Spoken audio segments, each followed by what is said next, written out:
Kunjani madoda? Umfaka yalo quality ubuyela nento zakhe lapho Olundi. Nkabi zami ngithe namhlanje ngithe nanti ithuba ngizama encourage nje kancane ngempilo lapho nalapho. Ikakhulukazi legenge le kwi-industry yomculo kaMaskandi.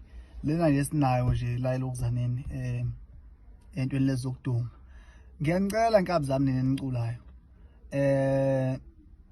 Nishintshe le mindset yenu ukuthi nithi ngoba umuntu useyacula usithatha isinqumo sokuthi akavele emehlweni abantu bese ethi ukusebenza akusamfanele noma ebona nje nakasafanele ukusebenza. Nkabi zami kulonyaka umqondo wakho uyitshela ukuthi uyafisa ukufunda ube something. Igama lakho lokho kuyokwenza sihlonipheke kakhulu kunalokho abantu abahloniphela khona ukuthi udumile kuphela.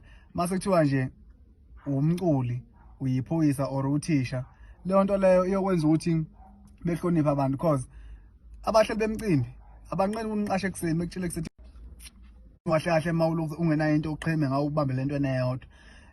Abaculi bamaskandi abanqeni bevele bethi bafuna imanager uza awuphethe lutho kule manager leyo uzofuna ikhiphe i-CD almost 30,000 mhlambe mayikhokhela kwenza ama-CD kuthengwe 5 uzobuyelwa yini lo muntu lo kuphethe unezingane enezingane zakhe usamela umuntu lo sekumele thathe lengane endala wena ke efuna ukudla ingezo.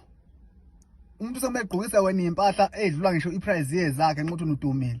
Musana ukuthi ingane zabantu kanzima amadoda kulonyaka ngiyacela nizame nifunde because anizwani nemisebenzi egqilazayo ngenisebenze ezikontrakt ngenisebenze endawo entweni engathi zidelelekile. It better ukuthi uyinet lonyaka lo ngifisa ukuthi ngawo ufunda isikole ngibe umuntu ebantwini okomculo ukwenza kube yitalent ukuthi ungenisela kanjani isinko mawuthi uNkulunkulu bekudalele ukuthi uyophila ngomculo imali uyoyithola. Manje bambelelo inkabi zami nizoba abantu or else nisazodlala ukuthi nikubhana nabanye abafana nisawuthaza into engapheli nihambe nibezoba bye bye kahle kahle